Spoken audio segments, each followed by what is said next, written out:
Here are 5 shocking examples of when evil cops realize they're going to prison. I love that there are so many fucking cops that go to jail for being insane that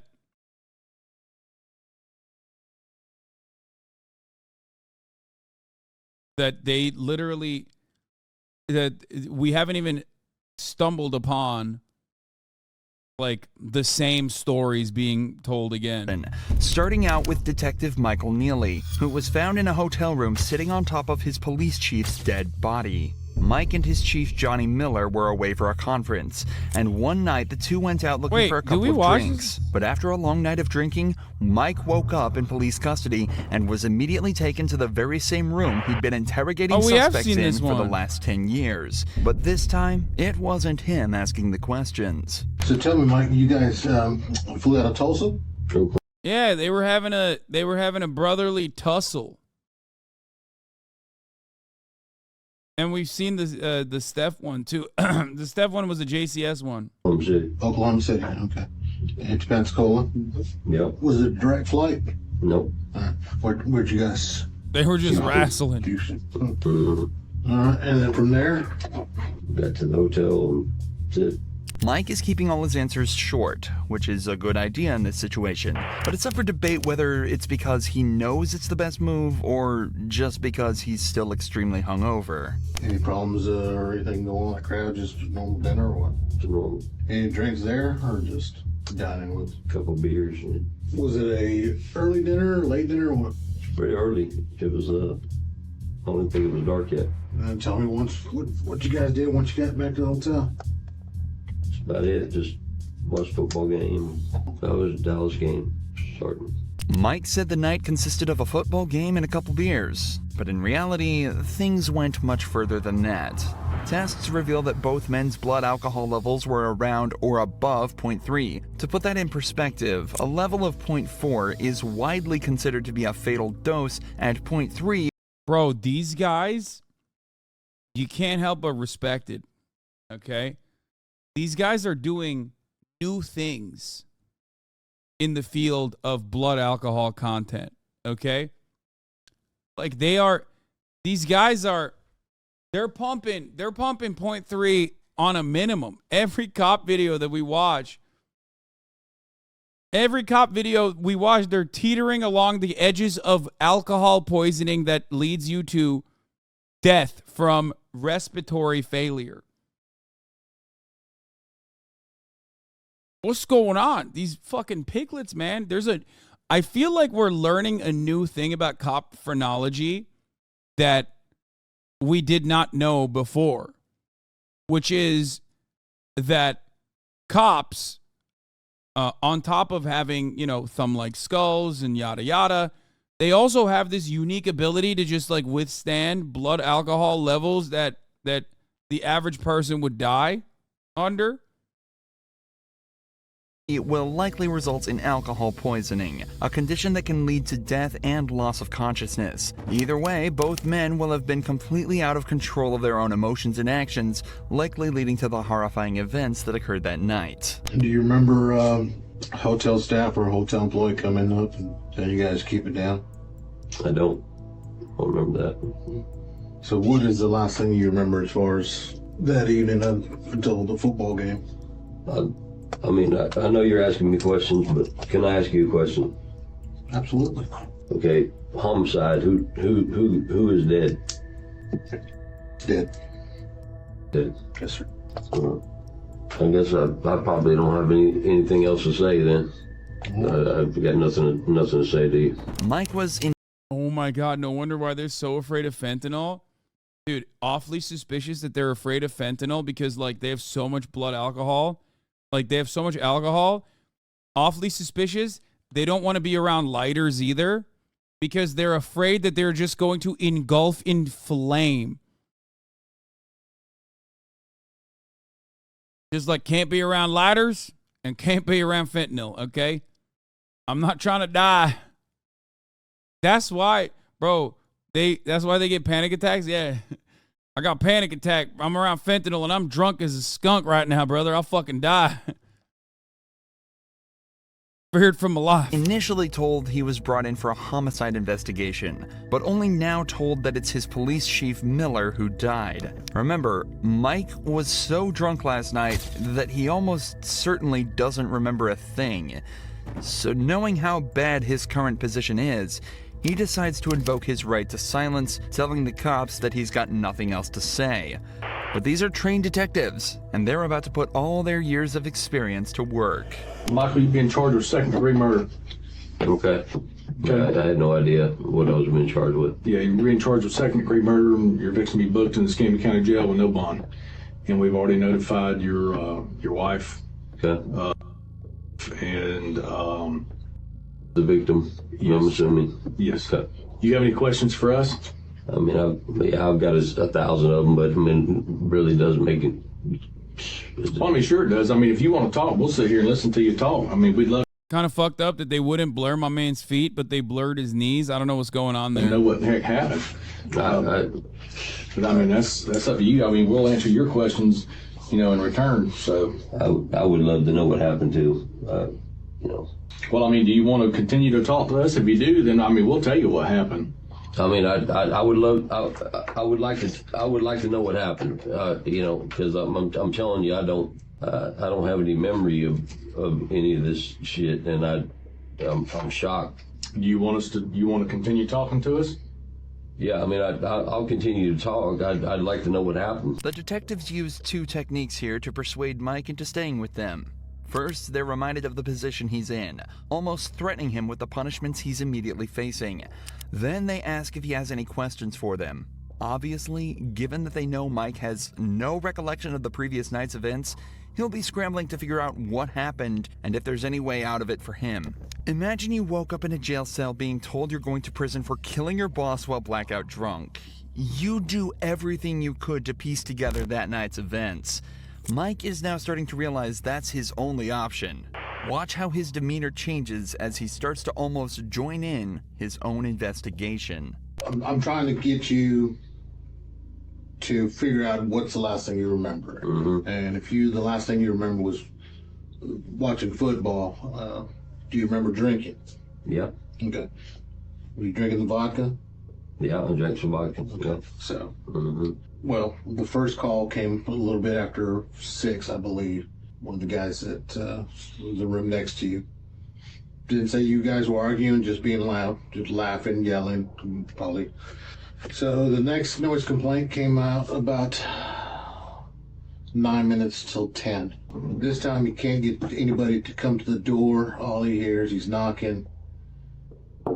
He hears just grumbling, grunting, uses his car to get in, is on the ground between the bed and the wall. You are sitting on his chest. His face is beaten. The statement that was given by the second noise complaint could hear a male saying, Mike, stop, and then it just went quiet. Mike reiterates that he's got absolutely no memory of this and had no animosity towards Miller at any point. However, he also doesn't show remorse at any point. He just sits there confused and quite obviously only concerned for himself, repeating that he just can't believe what happened. The officers detail a little more about Miller's body and try desperately to get Mike to remember anything at all about the events. But he just... I mean, listen, brother, he's a cop. When he blacks out, it's just automatic, right? And when you black out, you automatically do a murder. Well, chalk it up to being a cop. See what I'm saying? His body has to react in the way that it knows best, which is murder button. just sits there in complete disbelief. I mean, you can't think of anything that would have triggered you to jump on? Nothing. I mean, it's nothing. It's unbelievable. Anything else? You got any questions for us, Mike, before we get you across the street? No, I guess I'm getting booked into jail, and Yep, we're going to get you booked in the jail and put in special housing over there so that you're not back there with the heads and stuff. right. You're not back there with the criminals, the real criminals. You know what I mean? Not you. And protective custody. You're not. I don't know, man. He's a cop who killed another cop. He might not be in that much trouble in there. You know what I mean? I feel like they would respect You that. don't want to harm yourself or anything, are you? No.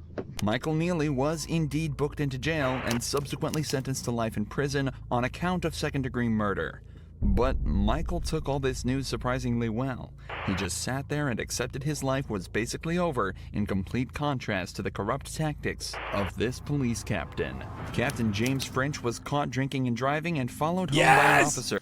Dude, better than drinking and murdering. You know what I mean? Like drunk driving, once again, yet another police chief, dude. Yet another day, another high-ranking police guy drinking and driving, baby. Whoo! He looks like he's got jaundice. What followed was one of the most brazen examples of police corruption. I saw the clip, chatter. I don't look like this kid.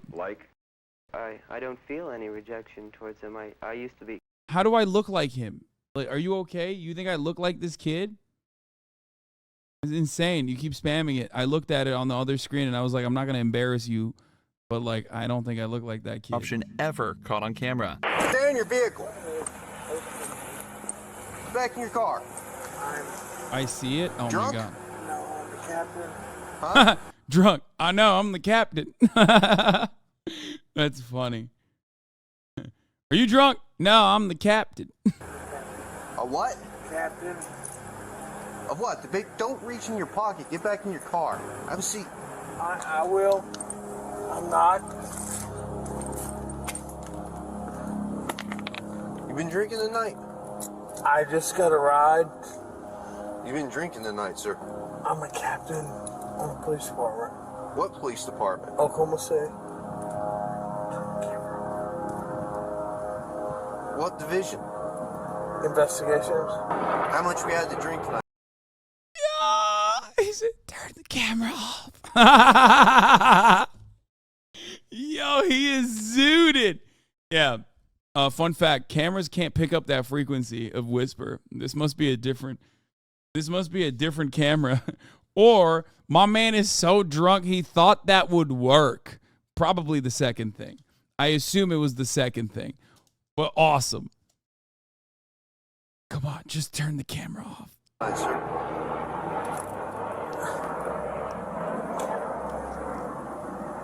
Please. Huh? Turn the camera off. I'm not turning my camera off. What? He laughed in his fucking face.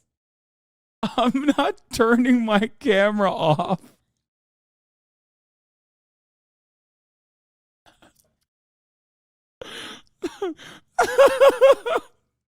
No, it's not a good cop, chatter. I don't think you understand. No. Chat. It's over. You can't turn the camera off. There's no salvaging that. If he turns that off, he's fucked, okay?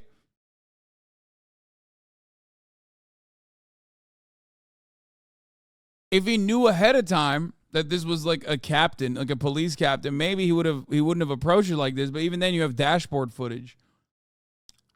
You can't, like, it's just like the other situation in New Jersey where the cops are like, listen, we don't want to do this to you, but like, you're fucking cooked. Like, we're cameras on. Like, I can't do anything. Okay. This guy isn't just drunk. He's absolutely hammered, even to the point. They turn cameras off every day. Yeah, brother, they do. Before they fucking go into, like, apprehend someone. You know how many times they actually, first of all, here's some fun facts. Usually, I mean, this changes by jurisdiction to jurisdiction, but I'm pretty sure you get, as soon as you turn your camera off, the camera doesn't actually stop recording, okay? The camera is always on 30 seconds before and 30 seconds after. The camera is actually turned off. So cops have literally gotten caught turning their camera off to plant evidence and then only to go back and like, oh, be like, oh, I found evidence. This happened in Baltimore before, where it's like automatically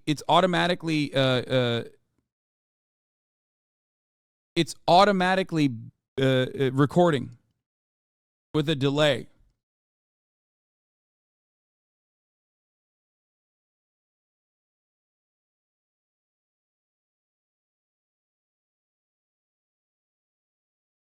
Yeah. I'm gonna check here. The body cam video shot in January shows a Baltimore police officer searching a garbage-strewn backyard. He finds a bag of drugs tucked into a soup can. Yo. But the video doesn't actually begin there. It starts 30 seconds earlier. Officer Richard... Yeah. Quite literally a 30-second... it's rolling footage and the camera is turned off. It says that 30-second roll. Yeah. Hired. Hey, Wallah. If you turn your camera off and arrest a police captain, you're so fucked for the rest of your career. Well, if you turn your camera off and don't arrest the police captain, and it fucking and it shows the 30 seconds of the police captain asking and you complying, you're also fucked. Not after it always runs, but only saved when it's turned on. Yeah, when they press the button, the past recorded 30 seconds are saved and everything beyond that. But when they turn it off, the next 30 seconds are not. Oh, okay. Well, it doesn't matter. He walked up to the captain, and the captain requested he turn the camera off. It's over at that point. It's rolling. The moment that he walked up, also the other part of it, for the record, the other part of it is also the dash cam. So the dash cam has a similar, a similar situation where as soon as you turn your lights on, that also has rolling footage. The dash cam will, I think it's also 30 seconds prior, but the dash cam also has rolling footage. So even if he rolled up to the car and he didn't like turn his camera on or whatever, okay, accidentally, you still have the dash cam that will pick up the audio of like him walking up to a drunk a police captain and not actually arresting him.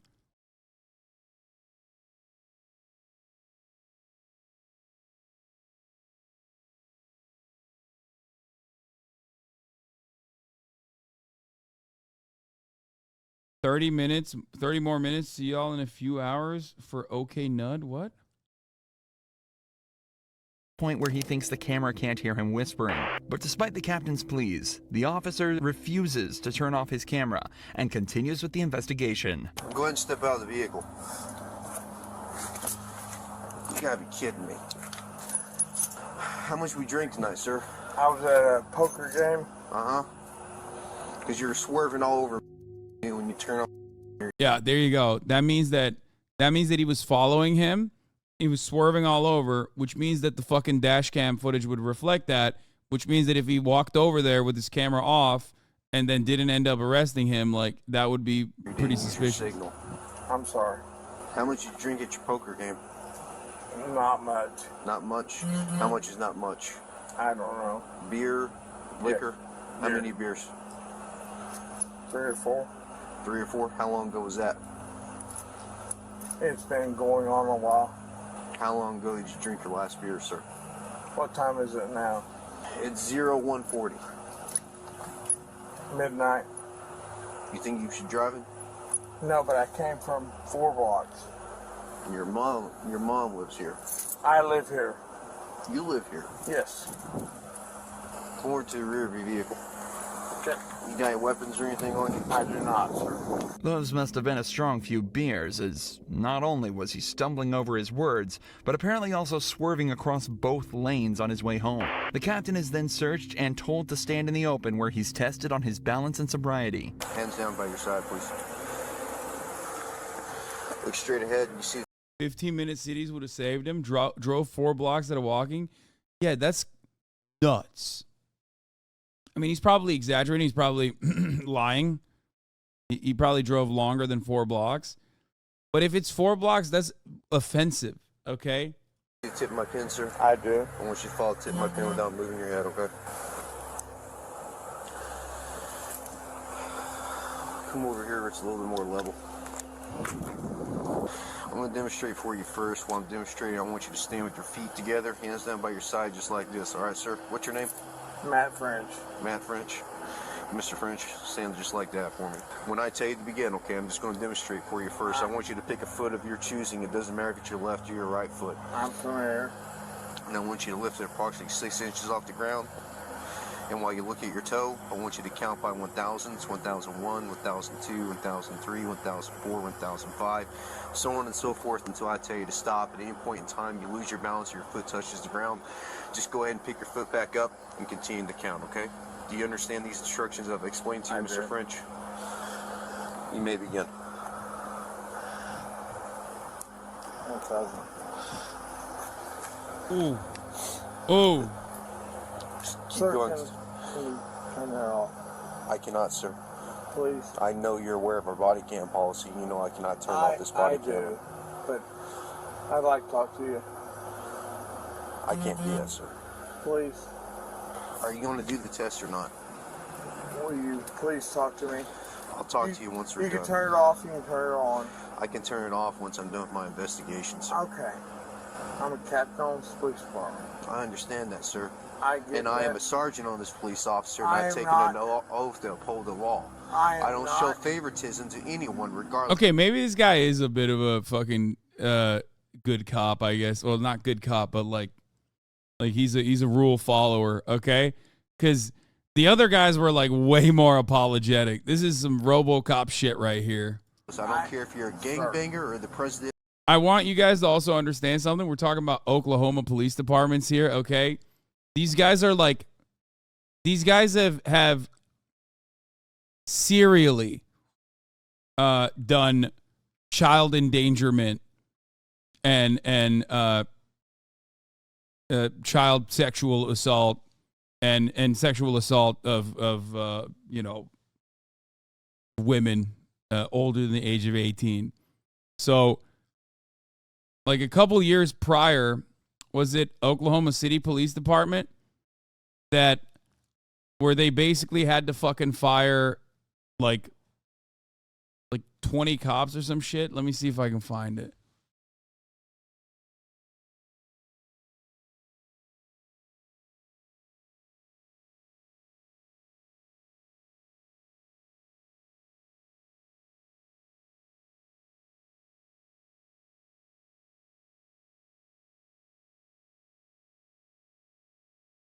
Oklahoma County DA dismisses criminal charges of 7 police officers who shot and killed 3 people. Okay, that's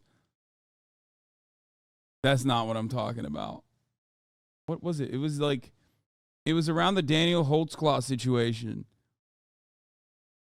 where Daniel Holtzclaw went to prison for being convicted of multiple counts of rape, sexual battery, forcible oral sodomy, and other sexual charges while working for the Oklahoma City Police Department. But after he went to prison, they fired like 8 other fucking cops. This is actually a really weird case. If you guys remember.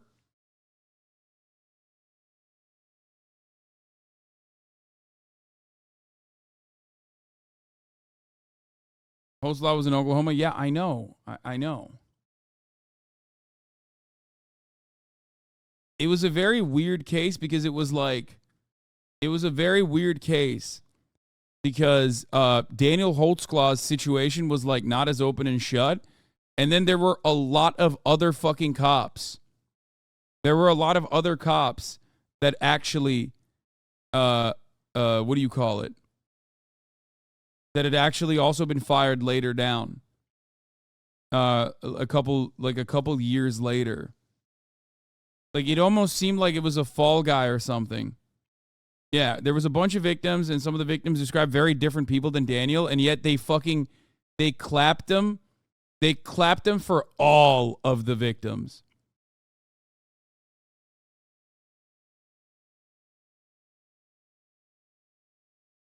And he was like a bit of an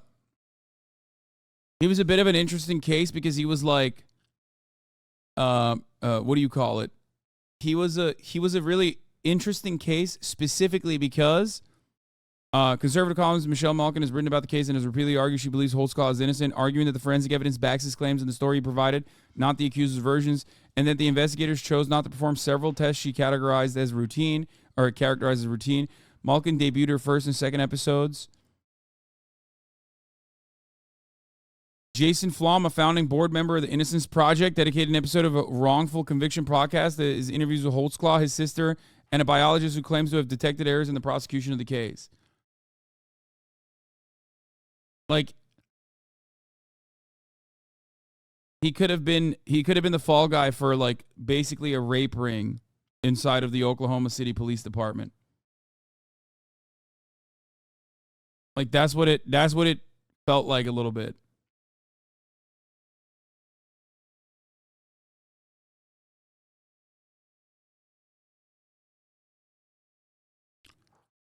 Especially because they fucking fired, like, they fired so many cops. They fired so many cops after this case. Where the fuck? Why can't I find it?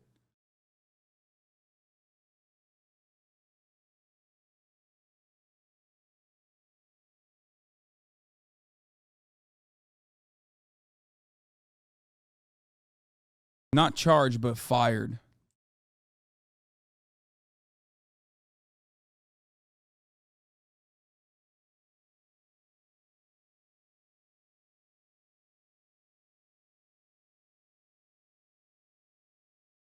Brandon Paisley, Senior Director, Specialized Targeting. A fired Oklahoma City Police Department officer is back behind bars facing new complaints of rape and sexual abuse. There was the Luis Maldonado case. Court dismisses rape and strangulation charges against former Oklahoma City police officer. Fuck, where is it?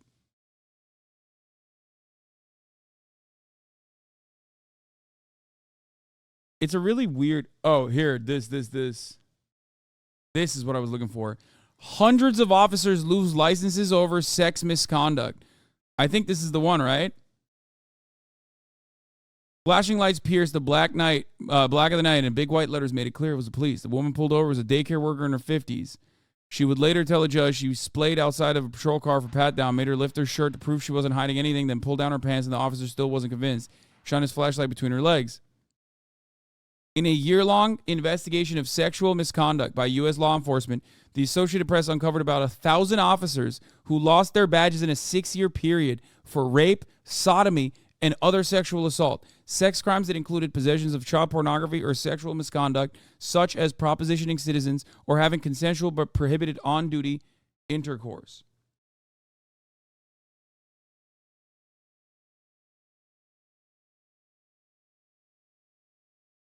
The number is unquestionably an undercount because it represents only those officers whose licenses to work in law enforcement were revoked, and not all states take such action. California and New York, with several other nations' law enforcement agencies, offered no records because they have no statewide system to decertify officers for misconduct.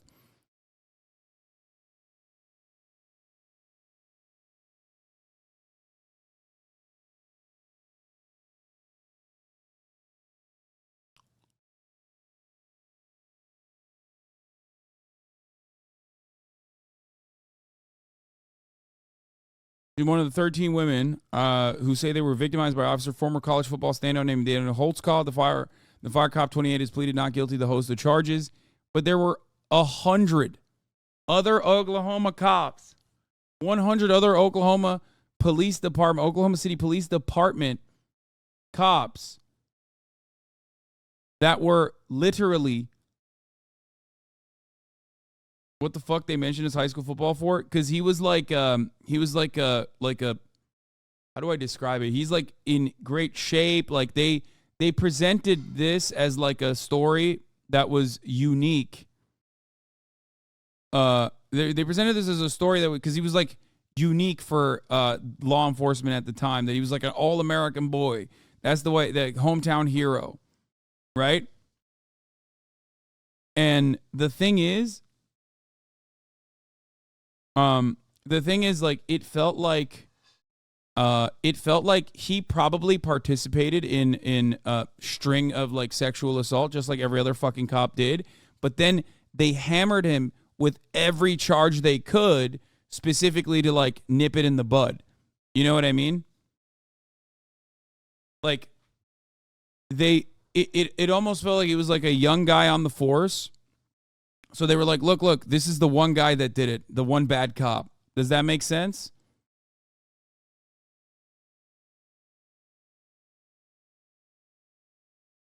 But it's nutty.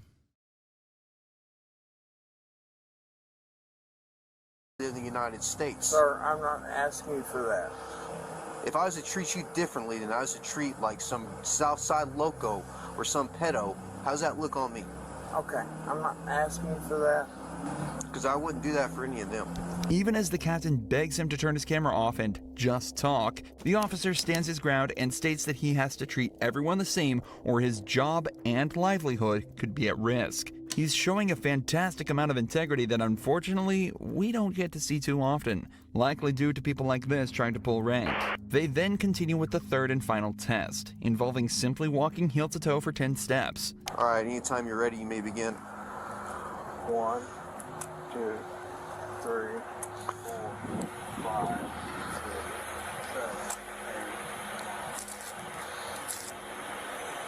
1, 2, 3, 4, 5, 6, 7, 8, 9. Alright, go ahead and turn around for me. Put your hands behind your back. Are you gonna arrest me, sir? Yes, I am. Can I talk to you? Go ahead and put your hands behind your back, sir.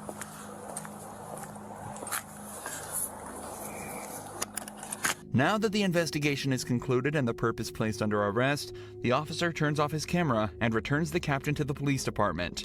Not only was he suspended from his position as Oklahoma police captain, but he was also hit with the regular punishments for DUI, likely amounting to a small fine and a few months in jail, a punishment that Stephanie Lazarus makes look like absolutely nothing. After decades of investigations, DNA evidence revealed that Stephanie was very likely the culprit of a murder committed in 1986. Because of the high-stakes nature of the case, the detectives made sure to meticulously plan this interrogation. Stephanie was a really successful detective herself, and she had recently received recommendations for her good work on a theft case.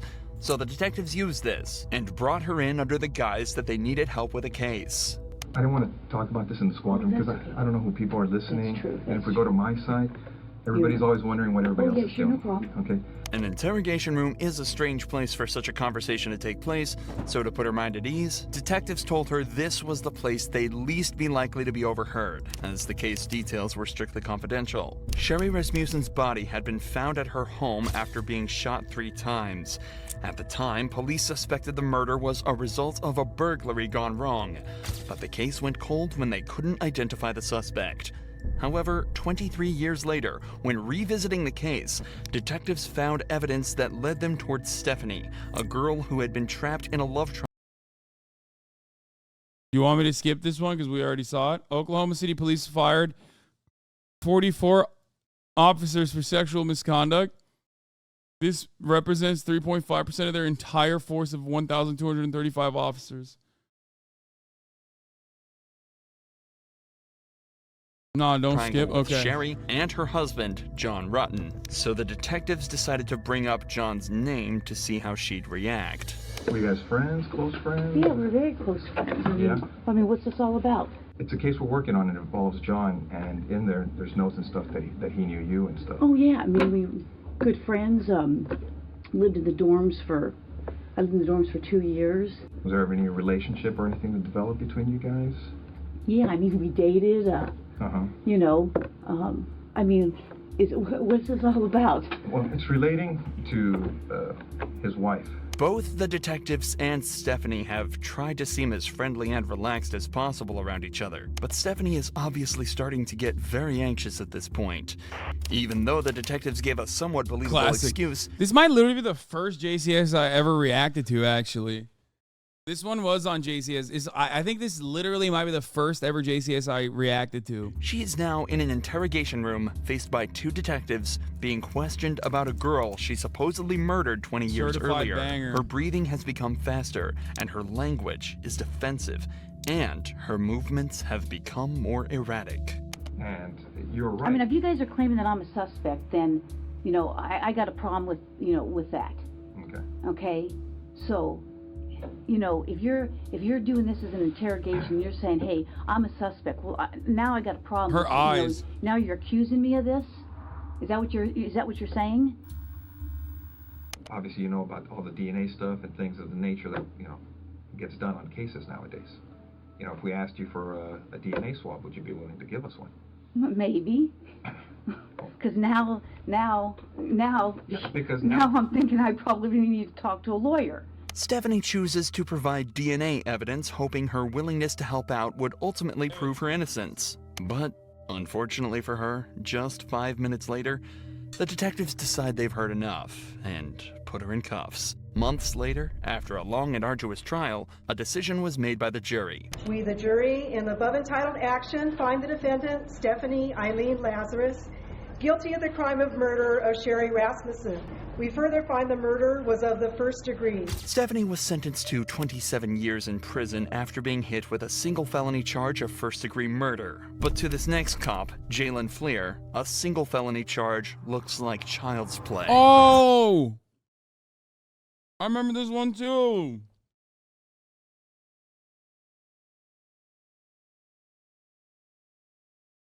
This was a recent one. All right, we'll skip this one. We watched this like recently. This guy was like trying to fuck minors. Tell him to him hi, blah blah.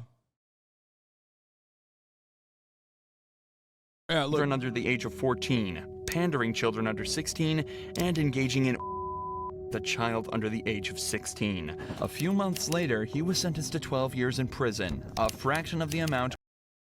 That's a pedo cop. Pedo cop.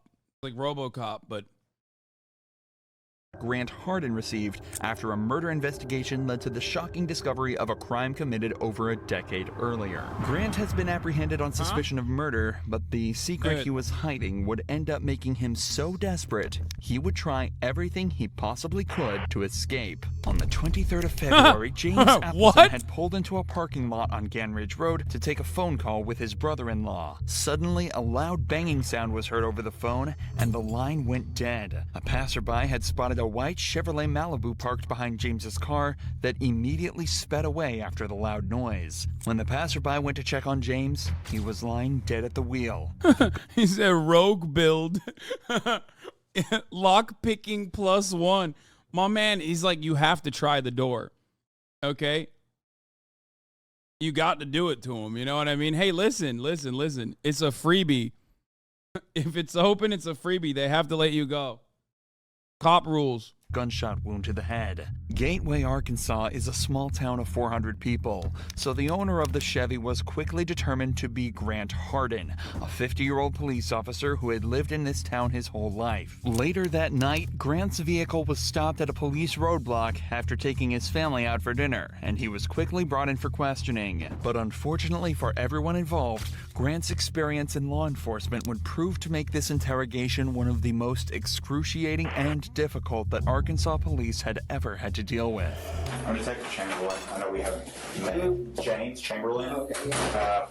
Did you used to be a police officer somewhere? I recognized you, but I wasn't 100% sure where I knew you from. But somebody said that you used to be a police officer in Gateway or something like that. Okay. The interrogation begins casually as Detective Chamberlain opens with questions about Grant's career. As they're both police officers, he assumes he can strike an immediate middle ground with him, building trust between them and hopefully getting him to relax so he'd give up information easier. A strategy that he'd soon find out had the opposite effect. Grant is then read his rights, but decides this is where he's going to start making it difficult for the detectives. Here's the thing. I want to talk to you about what you've done today, okay? Can you just take me through when you woke up this morning to when you got stopped by the police out there in, what's the name of that road that you're on? I'm sorry, I'm going to drop Gan Ridge. I'm not going to say anything after I've been read those rights yet. Okay.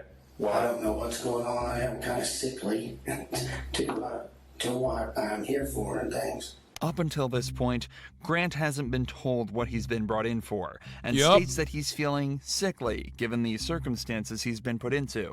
Given his disturbing body language, he may also be feeling exposed and somewhat inferior due to being one of the few instances where a cop at least knows what other cops are like. Because we've watched plenty of examples of fucking cops getting arrested, and they literally always forget. They always forget that, like, the other side are just cops and they're trying to fuck you over, and they just start leaking shit. Because they have this, like, false sense of security coming from the thin blue line, you know? Meanwhile, this guy immediately was like, nope, done this before.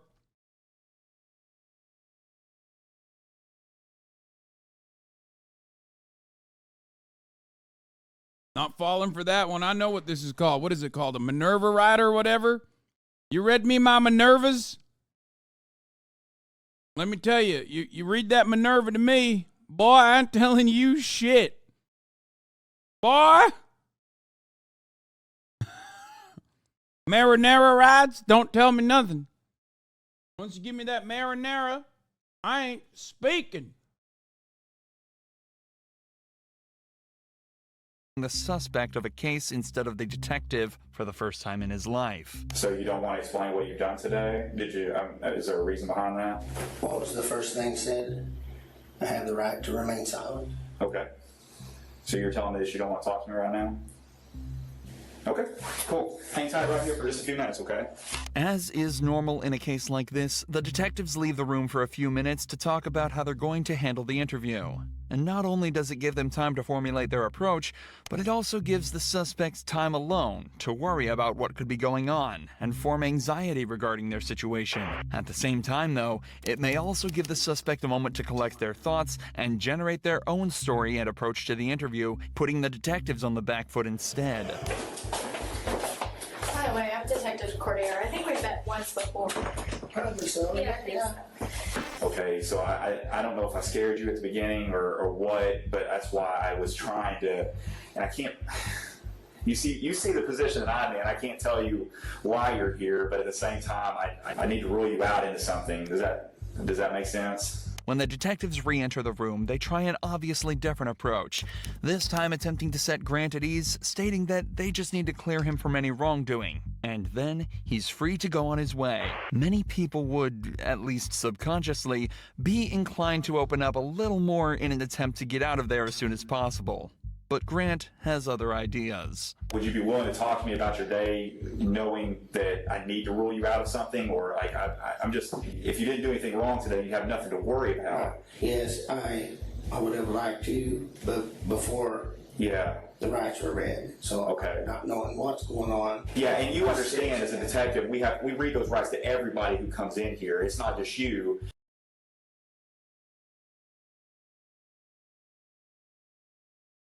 It's funny because it's like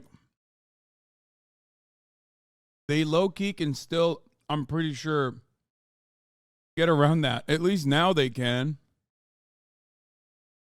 MHUD says, I had to check in. Yes, there is a lawyer with this name. There's a Miranda Wright. That's awesome. It happens to everybody that walks through this room and talks to us. As a former police officer, Grant is fully aware of all of this. He also knows that staying silent is a right and should not be used against him to imply guilt. So he continues to refuse to answer any questions to try and shake the cops off. I guess my question is this, knowing what I just told you, I guess if it was me and I was, you know, if I was in your position, I'd be like, hey, James, I did this, or Grant, I did this, I was at, you know, here, and here, and I would just be done with it. But at this point, like, I can't clear you from this because you could still potentially be a suspect. I don't know if I'm not explaining it right or what is going on here. It fine. I just have to, once the rights have been read, I have to, it says I have the right to be silent. Yes. Okay. Just tell me this. I know you were a police officer before, right? You're a police officer in Gateway? It's an easy yes or no. Damn! I'm being silent. Well, I can see that. Cold-blooded. I mean, murderer, cop, don't matter. Cold-blooded, baby. Look at the powerful thumb energy emanating from this, by the way. I mean, he's just in that corner. He's planted. We can do this all night. I mean, it doesn't bother me. You're going to continue to be a suspect until I find out otherwise. Okay.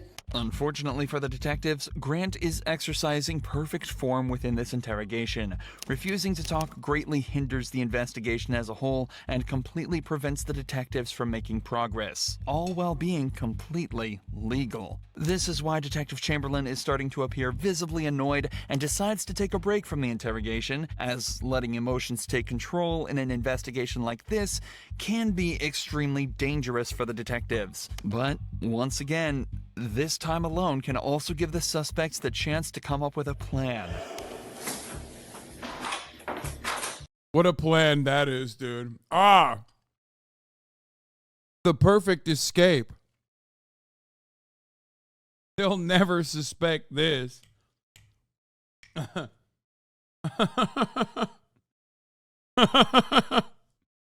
Master plan. Nope.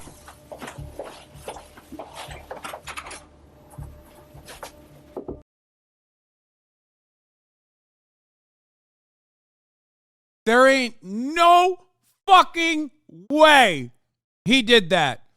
There ain't no way. What? Bro? I'm sorry. What? Dude, are you joking? I was gonna laugh.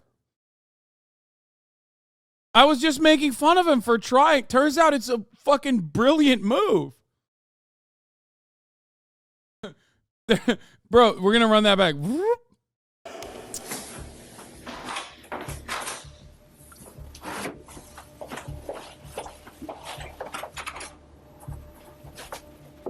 Hello, I need to go.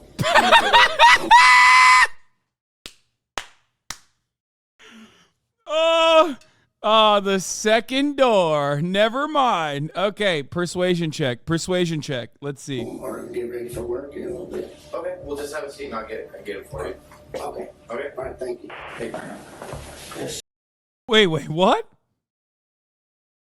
The other officer want to talk to me again. What's going on? I'm just ready to go. Okay. And I'm not ready for you to go yet, so you're not going to be able to go. I've got other things that I'm doing right now, so. I was gonna go. Oh, no, you're not going to tell go. you that. Okay. Yeah, no, you're not. But I want okay. Perfect. Thank you. Oddly enough, in many other investigations like this, now is around the time where an officer may attempt to come to a decision regarding the suspect. The interview is obviously at a complete standstill and no progress is being made in any direction. Bro, this is, you can't, let me tell you something. You cannot, I repeat, you fucking cannot get mad at a player for trying. Anne? Anne? Anne! You never hear me. You always have headphones in. That's why I'm yelling. Arabayı içeri alır mısın garaja? Lütfen. Why? It's too hot? Okay.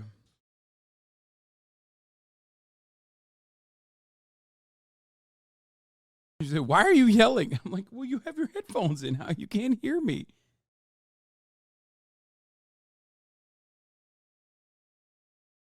Direction, the standard protocol would be to either gather the information needed to charge the suspect for a crime.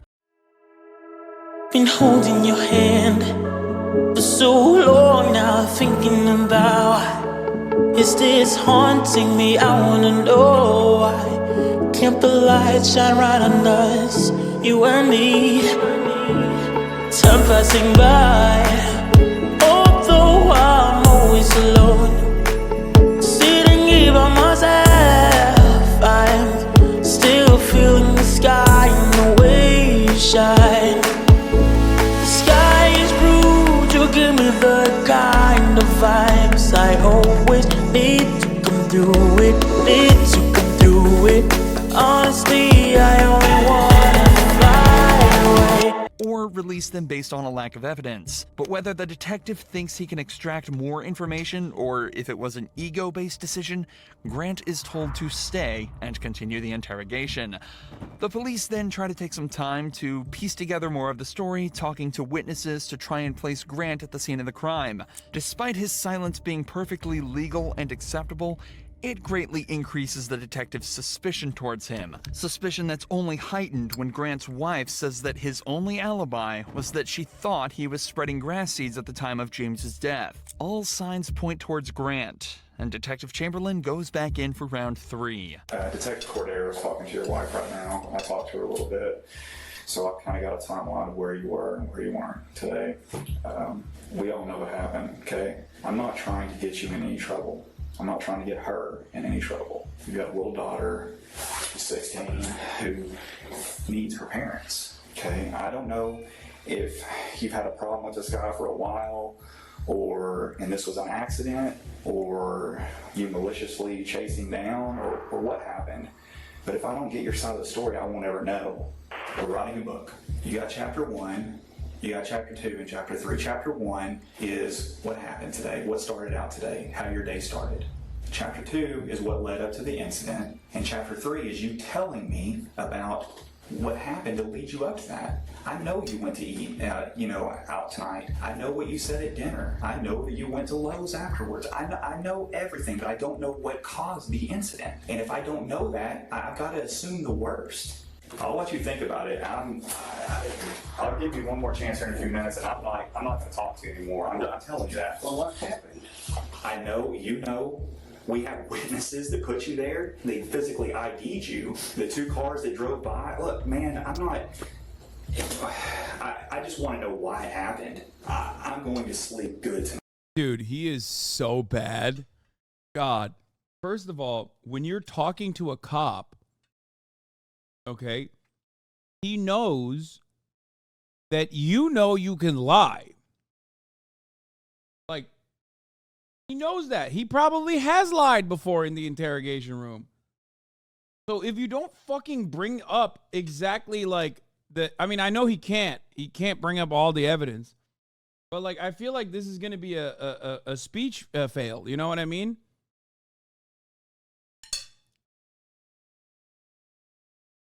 Tonight, regardless. I don't think you will. At the time of the murder, when the 2 cars were parked up beside each other, the man in the white Chevrolet waved the passerby past before the gun was fired.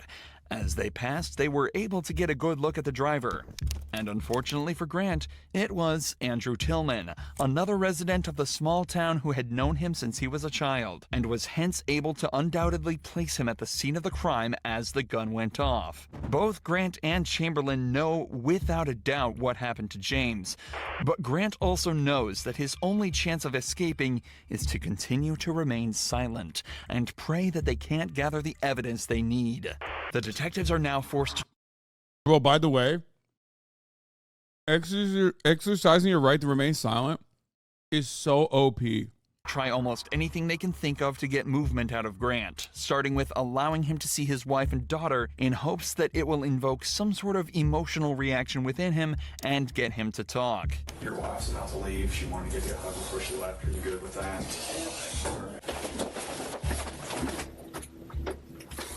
Me too. Okay. All right, I'll be back in a few minutes. Thank you.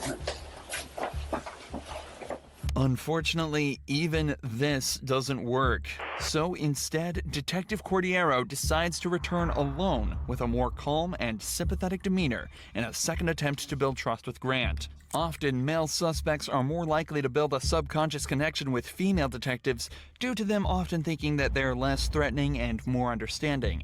Realistically, this is the last option the detectives have. All right.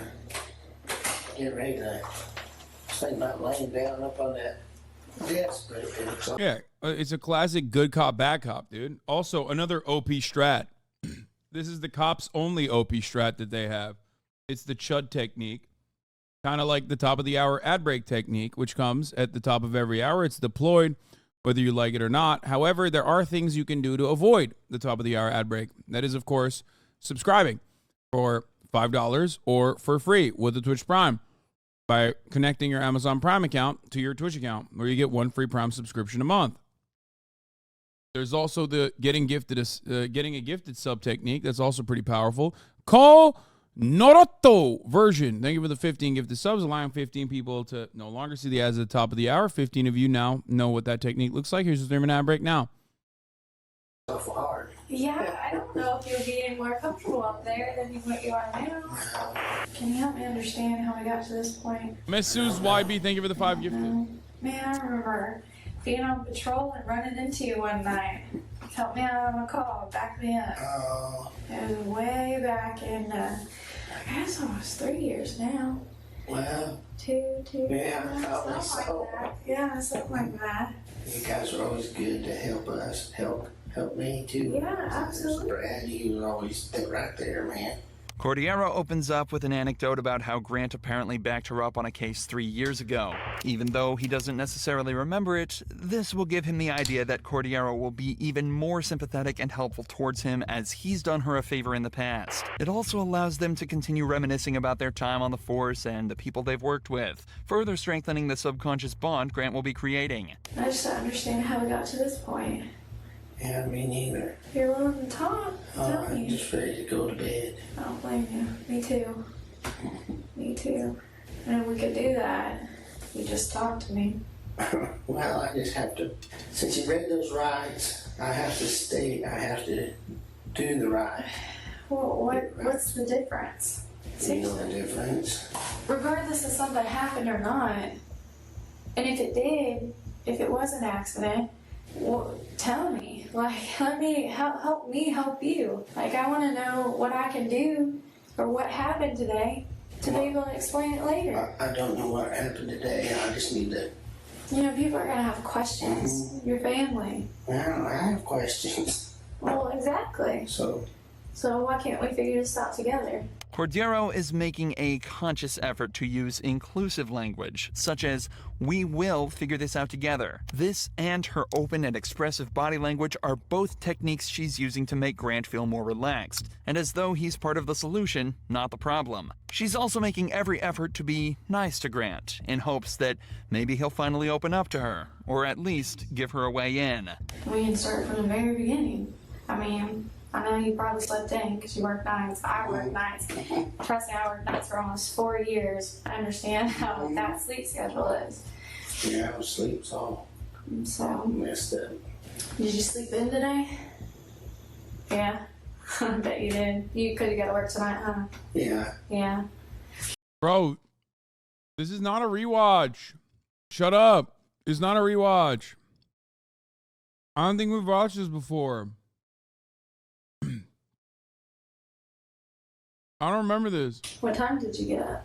Noonish. Around noon. That's usually what time I got up too. Did you watch anything good on TV? Usually that's what I do. I'd eat and watch TV. I'll woke myself up a little bit. Anything good? Same old stuff Oh yeah? on TV. You watch the same episodes? Or like, do you have a specific TV show you would wake up and watch? Well, we watched, my wife always has it on, I can't remember what channel it's called, right now, TV Land. Oh, okay. I haven't really watched any of that. I couldn't even tell you what it was about. Does your wife like that? Oh, well, I think she'd better watch other stuff, but that. Oh my God, we watched this. Oh my God, you're right. Might not be about. Oh my God, I just remembered because she talks about TV Land. Oh my God, she rizzed them up. Oh my God, she rizzed them up. You're right. Because he was just like refusing. He was not opening up at all. And then she starts talking about like TV and his wife and whatever. And he's like, yeah, TV. About the case, but finally, Grant is talking, and Cordero has found her way in. If she can keep the flow of this conversation up, she might be slowly able to extract information from him even without him knowing. Talking about specifics such as TV shows and sleep schedules, even that could lead to catching him in a lie, and placing him in certain places. Nothing more cringe than immediately not remembering something and people going, welcome to long COVID memory. Like, I think it's my worst pet. Like, it probably, it probably is the most annoying thing on the planet because it completely, like, it's basically the liberal version of asking if someone is vaccinated. You know what I mean? Like, it's the liberal, is the rad lib version of being like, oh, it must be long COVID. Or it must be because I react to tens of thousands of hours of footage. Like, and sometimes it gets a little blurry. You know what I mean? Nope, you must have a disability, a permanent disability due to COVID now.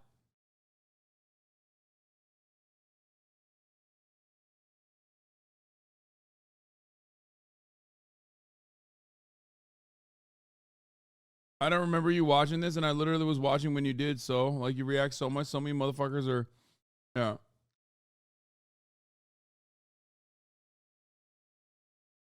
No, I know, we already established that I watched this.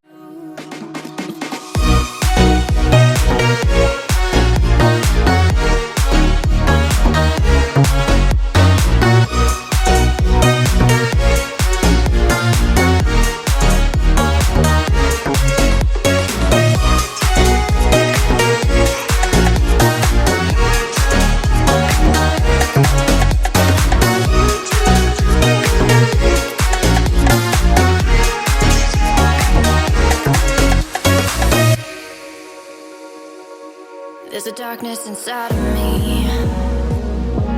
I've been following blindly. I am fighting for control and no. We already established that I watched this. Yes, I said I did. I was wrong for thinking that I did not. We watched it on, I think, maybe JCS or something, but regardless, yeah, the reason why I can't remember it until like the TV Land moment was because that was like a pivotal moment in the fucking interview where he finally breaks.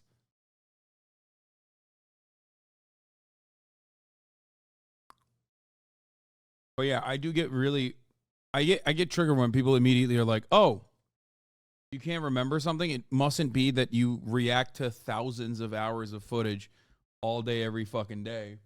It must be because you have like long COVID. Or if someone is like, if someone's like, oh, my food tastes weird today. Oh, must be long COVID. It's like, what are we doing? Shove your fist in their ass? No, I'm not going to do that.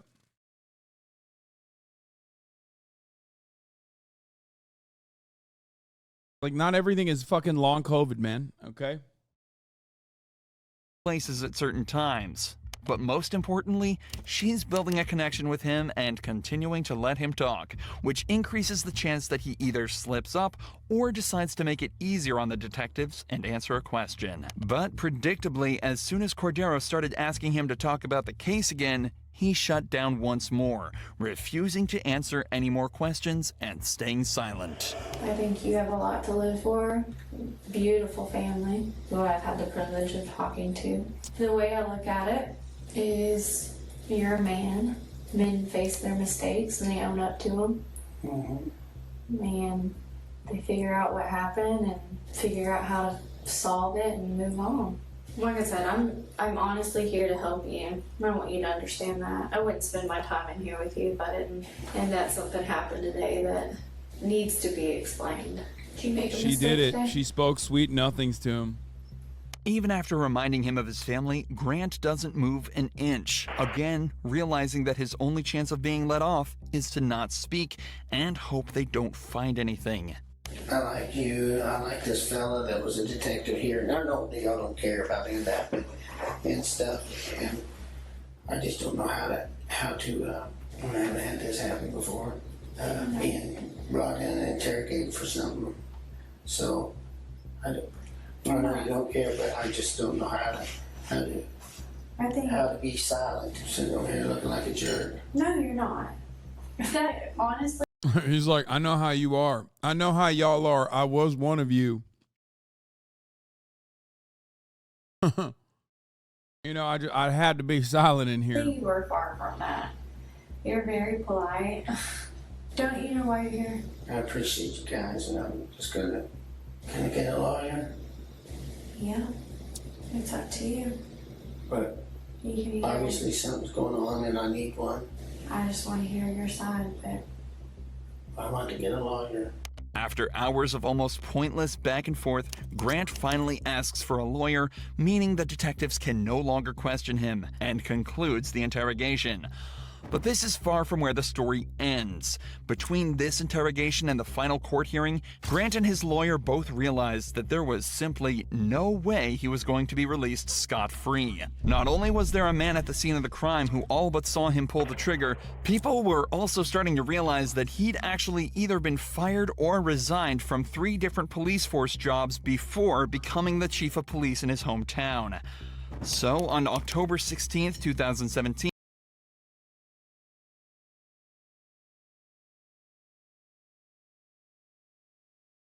Come on, man.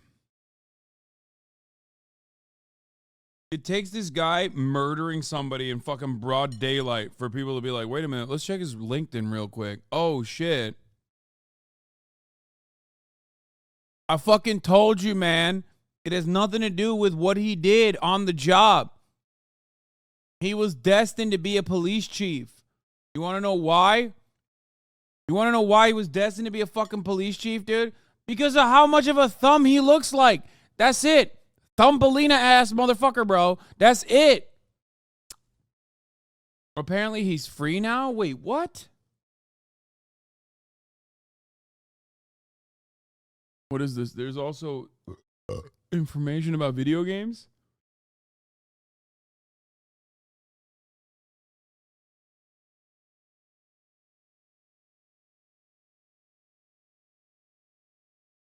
he pleaded guilty to the first-degree murder, but refused to reveal his motive, leaving each member of James Appleton's family without closure to this day. However, as Grant was being prosecuted, a shocking revelation was made that turned him, a murderer, into a senseless monster of a human being. As his DNA was being taken, they realized it was already in the system, under an unknown name, for a crime committed almost 20 years ago. In November of 1997, a teacher at Frank Tillery Elementary School went to the teacher's lounge bathroom only to be met by a man brandishing a gun that forced her into a stall. The man then raped her and fled, taking care not to touch anything or leave evidence behind, except for the he left on her clothes. Local police did everything they could to identify the perp, but after 20 months of effort, the investigation went cold until 20 years later when Grant Hardin's DNA was found to be a perfect match. And because Rogers police had obtained a John Doe warrant back in 2003 allowing them to arrest an unknown suspect and bypass the statute of limitations, he was hit with the 14-year sentence for his on top of the 21 years for the murder of James Appleton. And Should I say this guy's free right now? There ain't no fucking way he's free.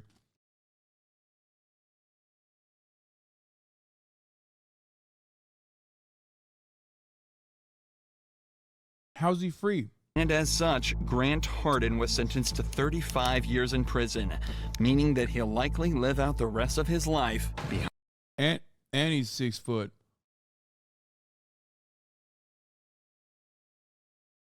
Fucking bullshit, dude. Doing disrespect. He's not. Inmate search. Wait, what? This is a website you could do? Information current is 09. Okay, 91.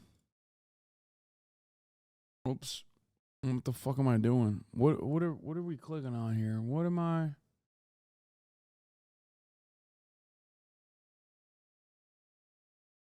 No, it's fine. Nothing leaked. It's just the prison.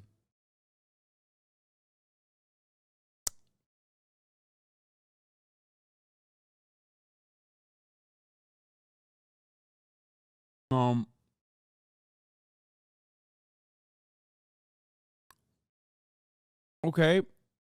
You can send him money. You can what are you Vine?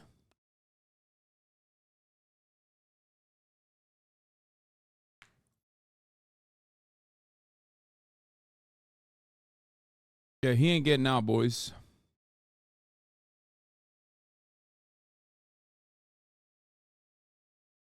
He ain't getting out. I worked on Vine. It's for victims to be notified if he gets out.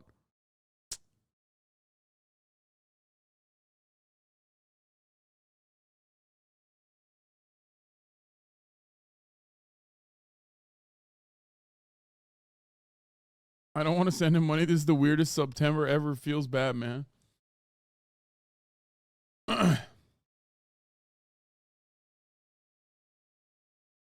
Call him no balls. Yeah, no, I'm not going to do that, dude.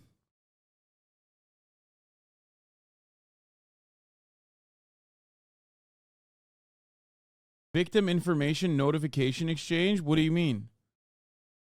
Like if he gets out?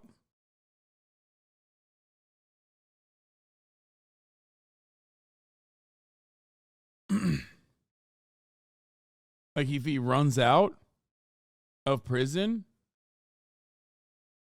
Call and ask about TV Land. Oh, you can be registered to be notified, like as though I'm a victim. Yes, it tells you if he's transferred or released, or if he escapes.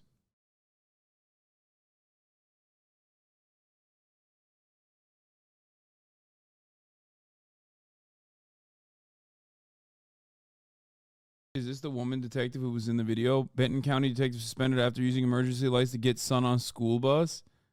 I don't know, but that is pretty funny. Detective Nakana Cordiero was identified as the female driver.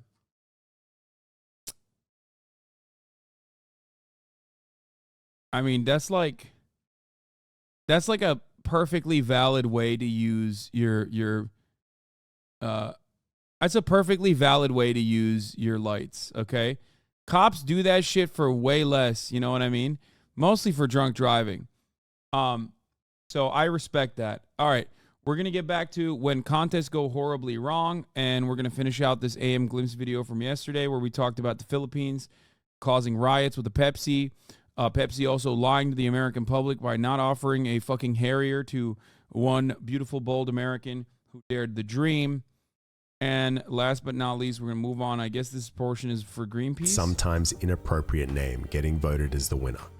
In 2007, Greenpeace asked the internet to name the humpback whale that was being tracked in the South Pacific Ocean.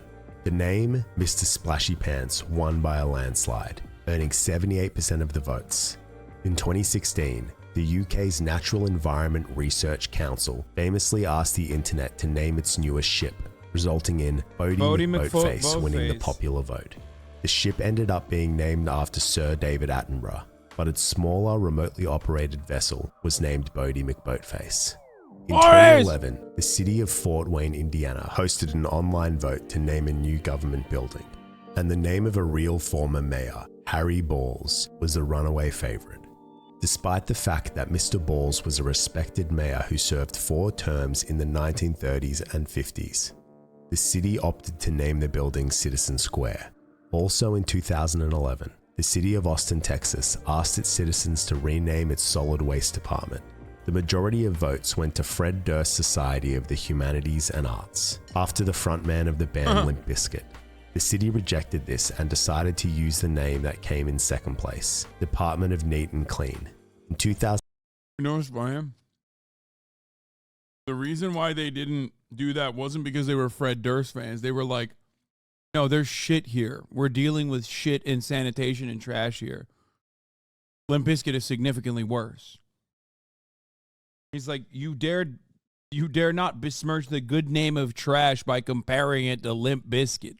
2009, Kraft decided to ask Australians to come up with the name for its new cheese flavor of Vegemite. The name that somehow had the most votes was iSnack 2.0. Kraft actually ended up going with it, and the new product was rolled out, leading to widespread confusion and outrage. It seemed that most people didn't think the name would be taken seriously. A second vote was held to fix the mistake. The ultimate winner was Cheesy Bite. Perhaps the most infamous naming contest in internet history was Mountain Dew's Dub the Dew campaign. In 2012, The fast food chain Villa Italian Kitchen launched the promotion on its website, asking fans to submit and vote for a name for the new green apple flavor of Mountain Dew that would be available exclusively at their stores. It didn't take long for 4chan users to flood the website with suggestions such as Soylent Green, Methamphetamine, Hulk's Filthy Residue, Pepsi, many granny-centric names, as well as hundreds of others that are definitely not YouTube advertising. Oh, I was about to say, like, genuinely shocking to me that there wasn't a Hitler reference, but of course, it was the number one. Okay, got it. Friendly. On August 13th, 2012, an anonymous user posted about the Mountain Dew poll and urged others to vote. Mustache Man did nothing wrong to number one. The Dub the Dew website also got hacked around this time, resulting in the addition of a Rickroll video pop-up, as well as a message at the top of the page that we also won't be risking reading out loud. Wait, what? That's crazy. You can't say Mountain Dew salutes to Israel Mossad for demolishing 3 towers on 9/11.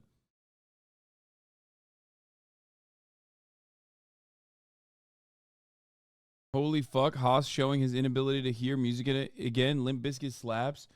Brother, you can't say that. Loud. The following day, Mountain Dew tweeted about, quote, losing to the internet, and how they were helping Villa Italian Kitchen handle the fiasco. The website was taken down and the campaign was not relaunched. In March 2013, the new flavor was released as simply Apple Mountain Dew, but a year later was renamed to Electric Apple.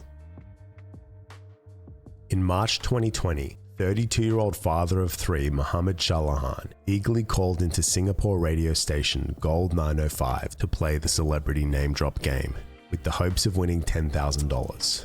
Players had to listen closely to a montage of 14 different celebrities' voices, each saying a word of the phrase Gold 905, the station that sounds good and makes you feel good. Over the last few weeks, people would call in with their guesses, while those listening along would take note of any correct answers and try and piece the puzzle together. Muhammad called in hundreds of times and had made it on air twice, but on April 21st, 2020, he knew he finally had all the right answers. Yeah, so I think I'm gonna win it this time round. Wow, I hope so. Now, I can only play you the clip once, so listen very closely. Are you ready? Yes, I am. I feel like these marketing campaigns were successful anyway. They had everyone talking and controversy just amplify them. When was the Mountain Dew 4chan one? Because I feel like that is the turning point for a lot of the 4chan stuff. Like back then it was like trolly. Yeah, 2012. So I think like that was like 4chan doing like lol Hitler memes, right? And then like by 2015, 2016, it was literally like, oh no, actually we like that. Like we unironically are that. You know what I mean?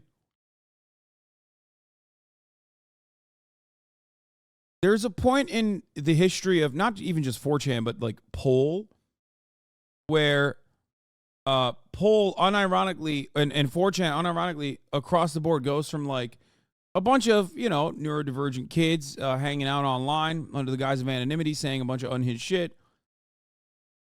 With like some people memeing about it, but most people not memeing about it. To like everyone being like, no, we're serious about this.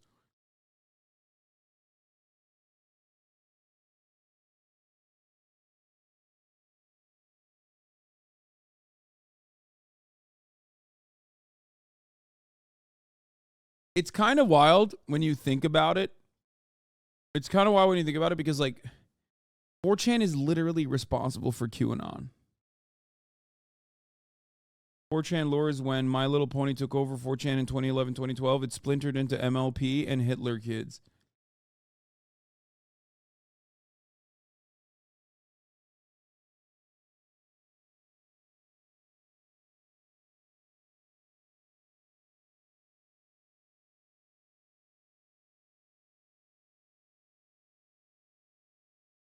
AHD, that was us at Something Awful. We were first.